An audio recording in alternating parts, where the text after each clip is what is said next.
Hi everybody, my name is Aaron Powers. I am CEO and co-founder of Hunit. Thank you for tuning in for our first episode in what we're calling our overview to smart legal contract technology under English law. The first episode, the first module of this is about foundational concepts, which have both everything and nothing to do with smart legal contracts, but are important to know.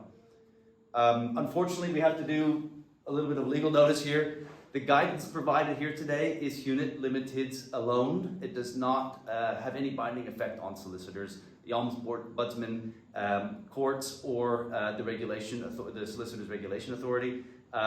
This is for discussion purposes only. Anybody thinking about deploying smart legal contract is highly encouraged to seek independent counsel. First of these foundational concepts, for those of you that have not gained familiarity to distributed ledger. Distributed ledger is essentially the umbrella term for blockchain. Blockchain is a type of distributed ledger, but not all distributed ledger is blockchain. I like to think of things in the context of historical importance.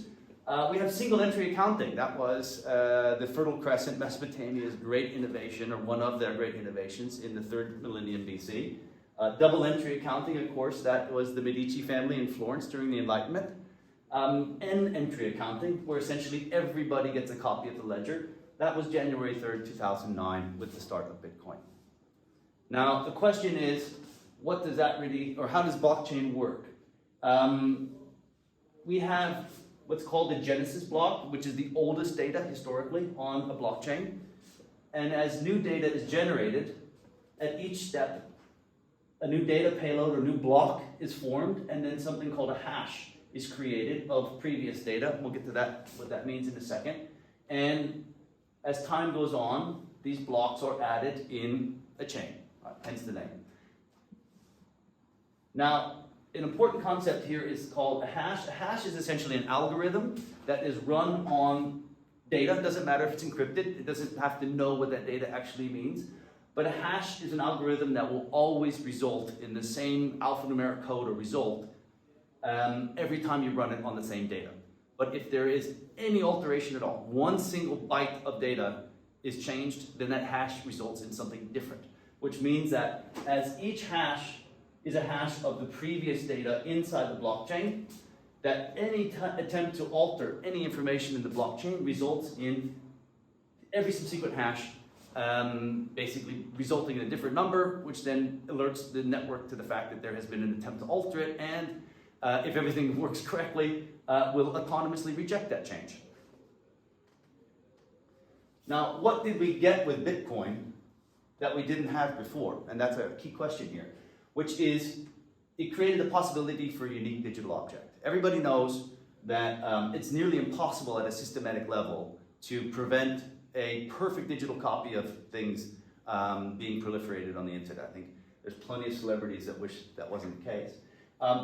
Blockchain's core innovation has allowed us to create a unique digital object, and that digital object is rivalrous, meaning that if I own it, you cannot. The second real innovation inside of the blockchain space came with Ethereum, which created the capability for autonomous computational capacity, meaning that you could run software inside of a blockchain environment that, short of shutting down the entire blockchain, will run despite anybody trying to stop it, right? You cannot turn off the web service, you cannot hit the pause button. And this is what gave life to something called smart contracts, which is related to what we're talking about, but is not smart legal contracts. Here's a bit of information I find useful, just to get an idea of what we're talking about in terms of throughput and the environmental impact of that throughput for a few different protocols. Bitcoin, probably the worst around. Every time you make a transaction on Bitcoin, you're costing the environment 300 kilograms of carbon dioxide. Ethereum, and this, by the way, this is being filmed just prior to the big merge, so we'll see how this works. But for the time being, almost 70 kilograms of carbon dioxide is being released, and this is due to mining activities. So these are these gigantic server farms that are basically running the hashes. That's essentially what mining is doing, running the hashes on the blockchain to verify transactions. Stellar, which is a protocol we like and we use, here you're looking at significantly less. when you're comparing Bitcoin, Ethereum, and Stellar's number of transactions per second, you're going from 7 to 5,000. Just to provide a bit of context, Visa, everybody uses those. They're at 24,000 transactions a second. So the payment network here, as we progress forward in time and in technology, I think is definitely getting better. Another key concept in this space is called public and private key pairs. If you're not familiar with those, they're basically a fancy way to say username and password. Well, maybe not username, but a public key is an address on a blockchain where these unique digital objects are being stored. Now, the problem with the public-private key pair is it represents an absolutist model of ownership, meaning, which is the reason why we have a picture of Louis XIV here. Meaning that the contents of a public key, so your digital assets, whether that's a Bitcoin or whether that is a tokenized representation of an equity share, they can only be controlled if you authenticate yourself using the private key. So this is a very long alphanumeric code that is generated by the blockchain itself that you use to authenticate. The problem is if you don't have it, it represents a total loss of those assets. I think most people have been exposed to the story, I think it's in Southern California, of a poor guy who has at this point close to $1 billion in Bitcoin on a hard drive. Well, they say that the private key is on a hard drive in a landfill that he's trying to get legal authorization to excavate. Now, when you talk about hot or cold wallet, right, that's a term that you also hear often, you're basically just referring to where your private key is stored. Because of this absolute model of ownership, if you lose access to that private key or somebody else gains access to that private key, that's it. They've got what you have, right? It's the same as losing a wallet on the street and somebody picking up the cash inside of it. So the coldest wallet you can imagine, I think, is probably going to be your private key written down on a piece of paper that's sitting in a safe. Now, one of the issues with this, and we'll get into this in more detail, that there's no mechanism that exists for enforcing things like title law, right? Without access to the private key. So if a court says you need to transfer digital assets using the private key that you have in your possession to somebody else because you lost a court case and you don't want to, then the only mechanism they have for enforcing that is criminal contempt. Now, smart contracts. This is another layer of foundational knowledge that we need to know. They are not smart legal contracts. Their original use is very different, right? Vitalik Buterin, who is very smart gentleman who invented essentially or created the Ethereum protocol. He regretted a couple years ago in a tweet, he regretted the use of the term smart contracts. He actually says that he should have called it persistent script because of the amount of confusion that the word contract has created for people, especially inside the legal industry. Their original use was to eliminate counterparty risk in anonymous transactions. And so these are, for example, forward sales of a Bitcoin, or take your pick what those would be. They are seldom, if ever, legally enforceable. We'll get to that in a minute. And so because of that original hypothesis and because of its lack of legal enforceability, and keep in mind the ideology of decentralized finances tends to be government out. Government get out of my finances, court systems out of my finances, code can solve everything. And so code is the law, which means that you can't agree on the intentions of the parties in this case because there's no mechanism for enforcing what those intentions were or were they executed faithfully.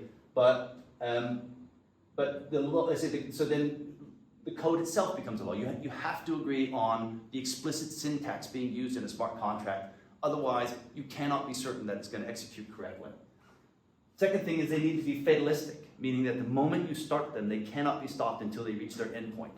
One of the jokes I like to make is, imagine if you had a force majeure button in a forward contract for the sale of Bitcoin that's based on the smart contract model. Every single time it was financially advantageous to hit the button to be hit because there is no repercussions for somebody abusing, in this case, a force majeure relief. So what this means is that I guess at this point, the distinction between smart contracts and smart legal contracts is just really starting to enter the zeitgeist of the industry. It's been helped tremendously by stakeholders, of no less authority such as the UK's Ministry of Justice and their Law Tech Delivery Panel and the UK Jurisdictional Task Force. Which, by the way, this This little fellow over here, this was our best guess of what a solicitor looks like trying to use smart contracts for law. And that's really the core issue here, is that when legal practitioners understood smart contracts well enough to understand their limitations, they realized that this as a technology was not compatible with the practice of law as they knew it. And so this led to a lot of expectation, smart contracts, very exciting stuff, and then a lot of disappointment when they realized that, wait a second, this doesn't work at all. What are they talking about? So why don't they work for law? First of all, you have this absolute ownership model. Not just title law, consumer protections. Right? You have, as a consumer, if smart legal contracts are going to be used in the future for consumer relationships, which of course they will, you are unable to express lawfully a consumer-oriented contract using an absolute ownership model. Tag-along and drag-along provisions in a shareholder agreement. Everybody knows that at some point there might be a small shareholder that does not want to sell or does not want to be, or would rather tag along when they don't have the right to. So how that functions, of course, would be compromised.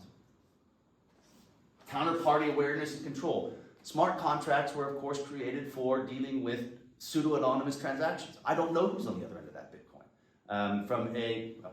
For the most part, for regulatory perspective, it doesn't matter.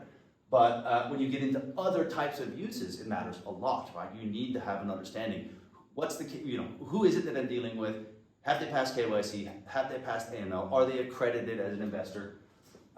These are things that are, and I realize that there are point solutions inside of DeFi that handle some of these issues. And so it's not to say that there is no way to work around these things, but they are, let's say, at a fundamental level, smart contracts are not dealing with this.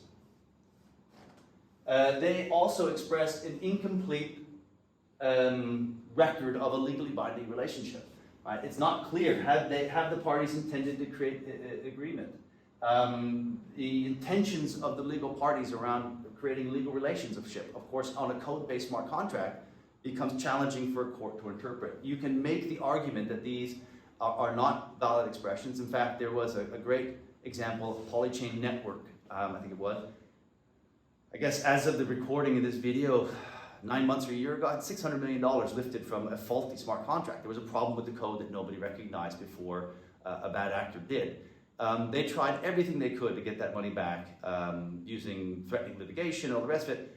The court said at the time, it wasn't clear that a crime had occurred. Since it was an exploitation of a faulty code, it was not a misexecution underneath a binding agreement where the intentions of the parties had been made clear. You have a fatalistic execution.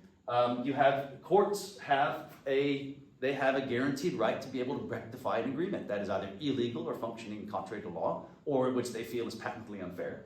How does the court stop a smart contract if it has a fatalistic execution model?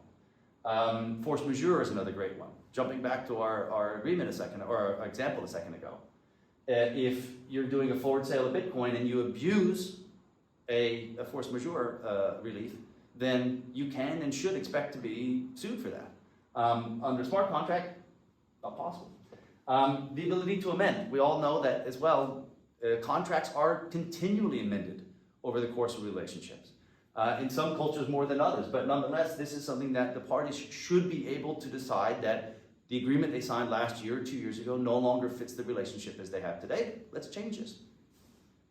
And then finally, the Law Commission, this is very recent, just in the end of July of this year, 2022, the Law Commission released a very large document, 550 pages, that talks about, let's say, is proposing a framework for creation of a third class of property. And that third class of property is represented by digital assets. And one of the things they say in that document, this is heavily paraphrased, mind you, but they say that a tokenized system represents a factual record of the world and not a legal one. And this will come back here a second ago, but I think a really great example of this is if somebody's standing outside your garage with a stack of banknotes in their hand and offers you all that cash in return for the key to your car. All right, fine, right? So the exchange takes place and they drive off in your car. Now, from a traditional distributed ledger or tokenized system perspective, that was a transaction, right? Because that person's now in possession of your car and they're driving away from it or with it. But but if you think about how the real world works, is you didn't sign over legal title, which means that you are legally still the owner of that car, regardless of who has the key and who's driving it down the road. And that ends this this section, this module. So stay tuned. I think if you're watching on a playlist, you'll get the next one in subsequent order. If not, you can dip in and out as you like. Thanks so much.